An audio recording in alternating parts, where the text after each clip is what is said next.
नमस्कार, दिन भर की बड़ी खबरों में आपका स्वागत है। मैं हूं परवीन शेख। इस बुलेटिन में आज बात होगी बीजेपी पर अखिलेश के वार की। कांग्रेस सपा में बीजेपी की सेंधमारी की। जानेंगे गोरखपुर में योगी को कैसे घेरने की हो रही है तैयारी। यूपी कांग्रेस की दूसरी सूची में किस किस के नाम है शामिल। बात करेंगे पीएम मोदी पर राजस्थान के सीएम के तंज की। चीनी सेना की भारत के अंदर कार्रवाई पर राहुल गांधी के सवाल की। और बुलेटिन के आखिर में बात होगी बीजेपी को मिली बड़ी हार की। लेकिन तमाम बड़ी खबरों से पहले एक नजर इस वक्त की सुर्खियों पर। उत्तराखंड विधानसभा के लिए बीजेपी ने जारी की उम्मीदवारों की पहली लिस्ट। बीजेपी की सूची में 59 उम्मीदवारों के नाम। खटीमा विधानसभा सीट से चुनाव लड़ेंगे सीएम पुष्कर सिंह धामी।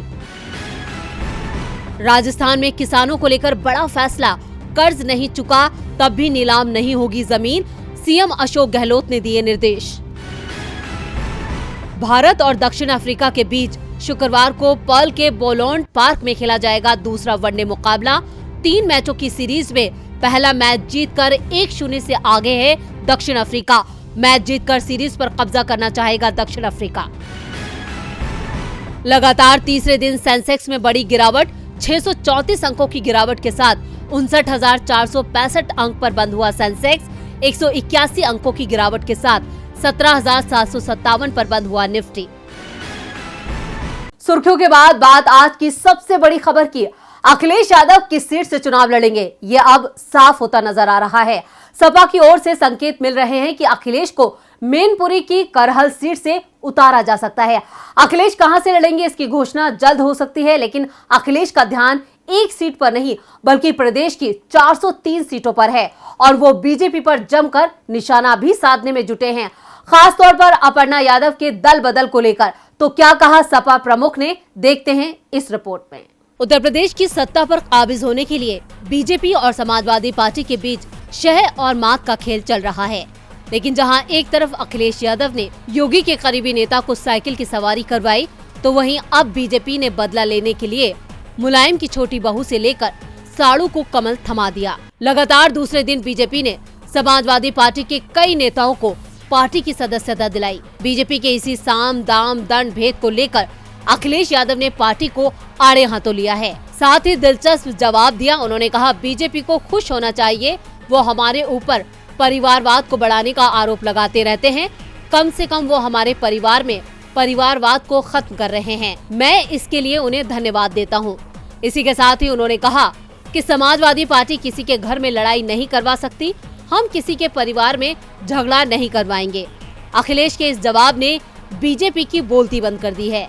साथ ही बागियों को भी करारा जवाब दिया है। दरअसल मुलायम सिंह यादव की छोटी बहू अपर्णा यादव बीजेपी में शामिल हो चुकी हैं। उनके बाद आज प्रमोद गुप्ता ने भी बीजेपी का दामन थाम लिया। इसी के साथ ही उन्होंने अखिलेश पर जमकर तीखे तीर छोड़े थे। यहाँ तक कि उन्होंने आरोप लगाया कि समाजवादी पार्टी पर गुंडों का राज हो गया है। अब समाजवादी पार्टी में नेताजी की बिल्कुल भी नहीं चलती है। इसी आरोप के बाद अब एक प्रेस कॉन्फ्रेंस में अखिलेश ने बीजेपी के साथ साथ बागियों को भी खरी खोटी सुनाई।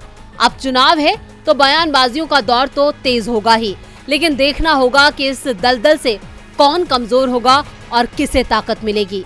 परिवार में सेंधमारी को लेकर अखिलेश ने बीजेपी पर निशाना साधा तो बीजेपी ने अपना कुनबा बढ़ाने की कोशिशों में आज यूपी कांग्रेस के कैंप में भी सेंधमारी कर दी। लेकिन गोवा में पार्टी को झटके पर झटके लग रहे हैं। उत्तराखंड में बगावत तेज होती नजर आ रही है।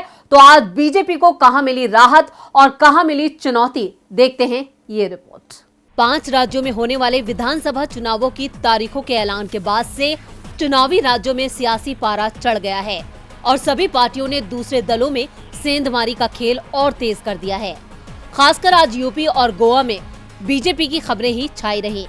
यूपी में जहां आज बीजेपी ने सपा और कांग्रेस में सेंधमारी की, तो वहीं गोवा में बीजेपी के 2 बड़े चेहरों ने बीजेपी का साथ छोड़ दिया, जिससे बीजेपी को करारा झटका लगा। आपको बता दें कि आज उत्तर प्रदेश में कांग्रेस की पोस्टर गर्ल प्रियंका मौर्य ने बीजेपी का दामन थाम लिया है। तो वहीं सपा के पूर्व विधायक और मुलायम सिंह यादव के करीबी रिश्तेदार प्रमोद गुप्ता भी बीजेपी में शामिल हो गए हैं।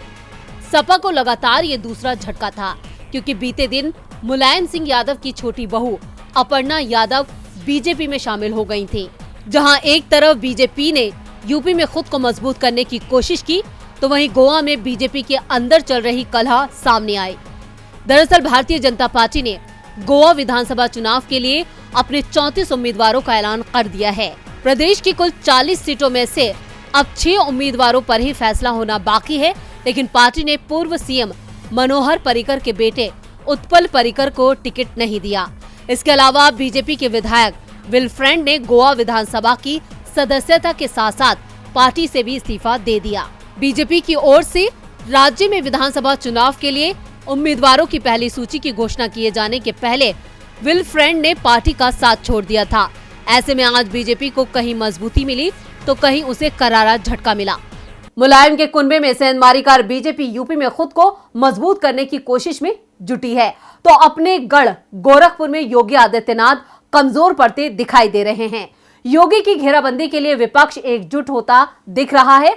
आजाद समाज पार्टी के प्रमुख चंद्रशेखर आजाद ने योगी के खिलाफ चुनाव लड़ने का ऐलान कर दिया है और अब उनके विपक्ष के उम्मीदवार बनने की संभावनाएं भी बनती दिख रही हैं। आजाद समाज पार्टी के अध्यक्ष चंद्रशेखर गोरखपुर सदर सीट से चुनाव लड़ेंगे। चंद्रशेखर ने कहा कि योगी को रोकने के लिए वो अपनी पूरी ताकत लगा देंगे। दरअसल गोरखपुर सदर सीट से योगी आदित्यनाथ बीजेपी के उम्मीदवार हैं और यहां उनका मुकाबला अब चंद्रशेखर से होता हुआ दिखाई दे रहा है।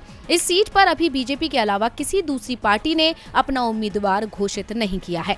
चंद्रशेखर के मैदान में उतरने के बाद से विपक्षी खेमे में भी हलचल मच गई है। गोरखपुर की इस सीट पर मुकाबला कुछ दिलचस्प हो गया है। इस मुकाबले को कड़ा बनाने के लिए अखिलेश यादव ने भी चंद्रशेखर का समर्थन करने के संकेत दिए हैं। अखिलेश से जब चंद्रशेखर के समर्थन को लेकर सवाल किया गया तो उन्होंने कहा कि वो गोरखपुर के लोगों से पूछकर इसका जवाब देंगे। उन्होंने चंद्रशेखर के खिलाफ उम्मीदवार उतारने को लेकर सीधे सीधे कुछ भी नहीं कहा है। गोरखपुर सदर सीट पर 5वें चरण में 3 मार्च को मतदान होगा। सपा अभी तक योगी आदित्यनाथ को गोरखपुर में घेरने के लिए मजबूत प्रत्याशी ढूंढ रही थी। ऐसे में वो चंद्रशेखर का समर्थन कर सकती है। कांग्रेस ने भी चंद्रशेखर का समर्थन करने के संकेत दिए हैं। कांग्रेस विधानसभा चुनाव में भी चंद्रशेखर की पार्टी से गठबंधन की कोशिश कर रही थी, लेकिन बात नहीं बन पाई क्योंकि चंद्रशेखर पहले सपा के गठबंधन में शामिल होने की तैयारी कर रहे थे। आजाद समाज पार्टी का गठबंधन भले ही किसी दल से नहीं हो पाया हो, लेकिन गोरखपुर में योगी आदित्यनाथ के खिलाफ चंद्रशेखर जरूर विपक्ष के साझा उम्मीदवार बनते दिखाई दे रहे हैं। कांग्रेस और सपा उनके समर्थन में आ सकते हैं। चंद्रशेखर आजाद का समर्थन कांग्रेस भी कर सकती है, जिससे बीजेपी और योगी की मुश्किलें बढ़ना तय माना जा रहा है। योगी की मुश्किलें तो कांग्रेस ने पहले ही महिलाओं पर बड़ा दांव खेलकर बढ़ा दी है। आज कांग्रेस ने यूपी में उम्मीदवारों की दूसरी लिस्ट भी जारी कर दी और इस बार भी कांग्रेस की लिस्ट में 40% नाम महिलाओं के हैं। यूपी विधानसभा चुनावों के लिए कांग्रेस ने दूसरी लिस्ट जारी कर दी है। इस लिस्ट में 41 उम्मीदवारों का नाम फाइनल किया है, जिसमें 16 महिलाओं को टिकट दिया गया है। कांग्रेस इससे पहले 125 उम्मीदवारों की सूची जारी कर चुकी है, जिसमें 50 महिला उम्मीदवारों का नाम था। यूपी चुनाव के लिए कांग्रेस पहली लिस्ट और दूसरी लिस्ट को मिलाकर कुल 166 उम्मीदवारों का ऐलान कर चुकी है, जिसमें 66 महिलाओं को विधानसभा चुनाव में उम्मीदवार बनाया गया है। कांग्रेस ने कैराना से हाजी अखलाक, मेरठ से रंजन शर्मा, आगरा कैंट से सिकंदर वाल्मीकि और मांट से सुमन चौधरी को मैदान में उतारा है। यूपी में कांग्रेस लड़की हूं लड़ सकती हूं मुहिम चला रही है। पार्टी की महासचिव प्रियंका गांधी ने वादा किया था कि यूपी में वो 40% टिकट महिलाओं को देंगी। मेरठ के सिवाल खास से जगदीश शर्मा, सरधना से सईद रियाजुद्दीन, मेरठ शहर से रंजन शर्मा, मेरठ दक्षिण से नफीस सैफी और मेरठ कैंट से अवनीश काजला को कांग्रेस का टिकट मिला है। इससे पहले हस्तिनापुर से अर्चना गौतम और किठौर से बबीता गुर्जर को प्रत्याशी बनाया जा चुका है। वहीं शामली में कांग्रेस ने अयूब जंग, कैराना से हाजी अखलाक एवं थाना भवन से सत्यम सैनी को प्रत्याशी बनाया है। दूसरी ओर बागपत से अनिल देव त्यागी व बड़ौत से राहुल कश्यप को उम्मीदवार घोषित किया गया। छपरौली से जिला अध्यक्ष यूनुस चौधरी को पहले ही उम्मीदवार घोषित कर चुकी है। नामांकन की आखिरी तारीख से एक दिन पहले मुजफ्फरनगर की सभी 6 विधानसभा सीटों पर उम्मीदवारों के नाम की घोषणा कर दी है। मुजफ्फरनगर सदर विधानसभा सीट से पार्टी के जिला अध्यक्ष पंडित सुबोध शर्मा, पुरकाजी से पूर्व मंत्री दीपक कुमार, खतौली से गौरव भाटी, मीरापुर से मौलाना जमील काजमी, चरथावल से बीएसपी छोड़कर कांग्रेस में शामिल हुए अरशद राणा की पत्नी डॉक्टर यास्मीन राणा को प्रत्याशी बनाया गया है। बुलंदशहर में कांग्रेस ने जिले की सभी विधानसभाओं पर प्रत्याशी घोषित कर दिए हैं। कांग्रेस ने सबसे आखिर में अपने चुनावी पत्ते खोले हैं। बुलंदशहर सीट से सुशील चौधरी, सियाना सीट से पूनम पंडित, शिकारपुर सीट से जियाउर रहमान, सिकंदराबाद सीट से सलीम अख्तर, अनूप शहर सीट से पूर्व विधायक चौधरी गजेंद्र सिंह, खुर्जा सीट से टुक्की मल, डिवाई सीट से सुनीता शर्मा को उम्मीदवार घोषित किया गया है। चुनावों में कांग्रेस की रणनीति के चलते बीजेपी मुश्किल में दिख रही है, तो आज पीएम मोदी को उस वक्त मुश्किलों का सामना करना पड़ा जब एक कार्यक्रम में उन्हें राजस्थान के सीएम ने घेर लिया। पीएम के सामने ही अशोक गहलोत ने उनकी सरकार की कार्यप्रणाली पर सवाल उठा दिए। तो क्या कहा गहलोत ने, देखते हैं इस रिपोर्ट में। विपक्ष हमेशा से ही बीजेपी पर हिंदुत्व और धर्म के नाम पर राजनीति करने का आरोप लगाता आया है। विपक्ष को जब भी मौका मिलता है वो बीजेपी को इस मुद्दे पर घेर लेता है और ऐसा ही कुछ हुआ आज ब्रह्म कुमारी संस्थान में अमृत महोत्सव के वर्चुअल कार्यक्रम में, जहां राजस्थान के सीएम अशोक गहलोत ने पीएम मोदी को आड़े हाथों ले लिया। दरअसल पीएम मोदी ने आबू रोड ब्रह्म कुमारी संस्थान में अमृत महोत्सव का वर्चुअल शुभारंभ किया और इस कार्यक्रम में मुख्यमंत्री अशोक गहलोत भी जुड़े थे। मोदी की मौजूदगी में गहलोत ने कहा, हमारा देश हमेशा से वसुधैव कुटुंबकम की भावना वाला रहा है। विनोबा भावे ने जय जगत का नारा दिया। आज देश में तनाव, हिंसा का माहौल है, इससे छुटकारा मिले ये हम सबकी इच्छा रहती है। शांति और अहिंसा और भाईचारा पर चलकर ही देश का विकास कर सकते हैं।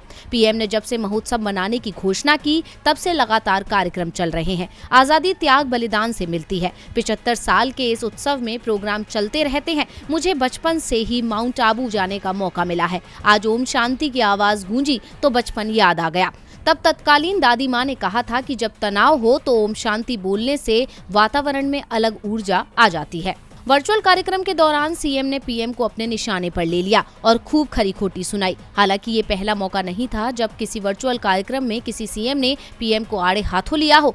इससे पहले पश्चिम बंगाल की सीएम ममता बनर्जी ने भी एक हॉस्पिटल के उद्घाटन के दौरान पीएम को आड़े हाथों ले लिया था। उस समय भी पीएम की काफी किरकिरी हुई थी। पीएम पर सवाल सिर्फ गहलोत नहीं उठा रहे हैं, बल्कि कांग्रेस अध्यक्ष राहुल गांधी ने भी पीएम पर सवाल उठाए हैं। चीन की हरकतों पर हर बार शांत रहने का आरोप लगाते हुए राहुल गांधी ने कहा कि चीन हमारी सीमा में घुसता है और हमारे लोगों को ही उठाकर ले जाता है, लेकिन पीएम कुछ नहीं कह पाते। और क्या कहा राहुल गांधी ने, देखते हैं इस रिपोर्ट में। अरुणाचल प्रदेश की सीमा पर चीन अपनी हरकतों से बाज नहीं आ रहा है। कभी निर्माण कार्य तो कभी भारतीय सैनिकों के साथ हाथापाई की घटनाओं से चीन लगातार भारत को चुनौती दे रहा है। अब चीन की पीपल्स लिबरेशन आर्मी ने अरुणाचल प्रदेश के ऊपरी इलाके सियांग जिले से एक नाबालिग लड़की को अगवा कर लिया है। बीजेपी सांसद तापिर गाओ ने इस पूरी घटना की जानकारी दी है और केंद्र सरकार से गुहार लगाई है नाबालिग लड़की को जल्द से जल्द वापस कराया जाए। तापिर गाओ ने ट्वीट करके कहा है, इस लड़के का एक दोस्त भी चीनी सेना के चंगुल में आने से बच गया है। उसी ने प्रशासन को बताया कि उसके दोस्त को चीनी सेना ने उसके गांव से उठा लिया है। चीनी सेना ने जिस लड़के को उठाया है उसका नाम मिराम तारन बताया जा रहा है। तारन के दोस्त जॉनी यायिंग ने बताया कि जिंदो गांव में चीनी सेना के कुछ अधिकारी घुस आए और उसके दोस्त को उठाकर ले गए। मैं सरकार से गुहार लगाता हूं कि जल्द से जल्द बच्चे को वापस लेकर आइए और चीन की इस हरकत पर रोक लगाई जाए। अब इस पर राजनीति भी तेज हो गई है। कांग्रेस सांसद राहुल गांधी ने भारत सरकार से इसका जवाब मांगा है। उन्होंने ट्वीट करके कहा है कि गणतंत्र दिवस से कुछ दिन पहले भारत के एक भाग्य विधाता का चीन ने अपहरण किया है। हम मिराम तारन के परिवार के साथ हैं और उम्मीद नहीं छोड़ेंगे, हार नहीं मानेंगे। पीएम की बुजदिली चुप्पी है उनका बयान है, उन्हें फर्क नहीं पड़ता। वहीं अरुणाचल प्रदेश के कांग्रेस विधायक निनोंग एरिंग ने भी इस घटना को दुर्भाग्यपूर्ण बताया और पीएम से जवाब देने को कहा है। उन्होंने ट्वीट करके कहा है कि हमें पता चला कि अरुणाचल प्रदेश के जिंदो क्षेत्र ऊपरी सियांग जिले डोंगटा जोर क्षेत्र में आकर चीन की PLA की ओर से 17 वर्षीय मिराम तारन का अपहरण किया गया है। ये दुर्भाग्यपूर्ण है कि अरुणाचल प्रदेश में अभी भी चीन के लोग घुसपैठ कर रहे हैं। पीएम मोदी इसका जवाब दें। इस घटना को लेकर जिले के डिप्टी कमिश्नर शाश्वत सौरभ ने कहा है कि ये लड़का स्थानीय शिकारियों के एक दल में शामिल था। हमें इस बारे में ग्रुप के अन्य सदस्यों से जानकारी मिली है कि उसे भारतीय सीमा के अंदर से चीनी सेना ने किडनैप कर लिया है। हमने इंडियन आर्मी को इस मामले की जानकारी दे दी है। उस लड़के को छुड़ाने की कोशिश जारी है। और बुलेटिन के आखिर में बात महाराष्ट्र निकाय चुनावों में बीजेपी को मिली बड़ी हार की।